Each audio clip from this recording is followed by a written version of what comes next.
नमस्कार, मी सागर जोशी. TV9 मराठीमध्ये आपलं स्वागत आणि बातमीपत्रात आता घेणार आहोत विविध क्षेत्रातील महत्त्वाच्या बातम्यांचा वेगवान आढावा टॉप 9 च्या माध्यमातून. सुरुवातीला राजकीय बातम्या.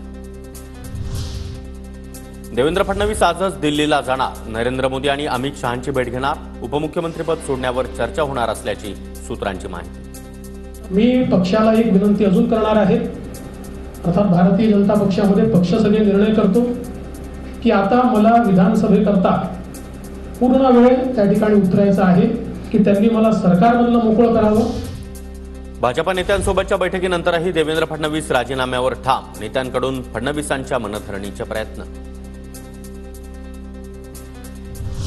एनडीएला समर्थन करणारे अनेक जण आमच्या संपर्कात. इंडिया आघाडीत किती यशस्वी झाली हे येत्या 6 महिन्यात कळेलच, संजय राऊतांचं वक्तव्य. देवेंद्र फडणवीस महाराष्ट्राच्या राजकारणातील खलनायक. जे 2 पक्ष फोडले त्यांनीच फडणवीसांवर अश्रू ढाळण्याची वेळ आणली. फडणवीसांनी सत्तेचा वापर चुकीच्या पद्धतीने केला. संजय राऊतांची पुन्हा एकदा फडणवीसांवर जोरदार टीका. अजित पवारांची आज सायंकाळी आमदारांसोबत बैठक. शरद पवार गटाच्या यशानंतर अजितदादा गटामध्ये धाकधूक वाढल्याची चर्चा. आमदार अडचणींचा पाढा वाचण्याची शक्यता. आजच्या अजित पवार गटाच्या बैठकीला किती आमदार उपस्थित राहणार हे पाहणं देखील महत्त्वाचं. निकालानंतर अजितदादांचे 18 ते 19 आमदार आमच्या संपर्कात आहेत. रोहित पवारांचा मोठा दावा. तर 12-13 आमदार भाजपच्या संपर्कात असल्याचं देखील वक्तव्य. 18 ते 19 आमदार हे पार्टी प्रमुखांच्या संपर्कात आहे, जे काही आम्हाला कळालेलं आहे. आणि 12 त्यांचे आमदार म्हणजे अजितदादा गटाचे हे भाजपच्या संपर्कात आहेत. ते 12 आमदार काय करतील पुढच्या काही दिवसात आपल्याला कळेल.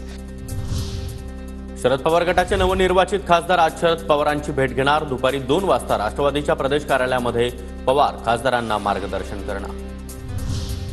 शरद पवार गटाचे सर्व खासदार 9 जूनला मुंबईमध्ये एकत्र येणार. 10 जूनला पक्षाच्या वर्धापन दिनी कार्यक्रमात सहभागी होणार.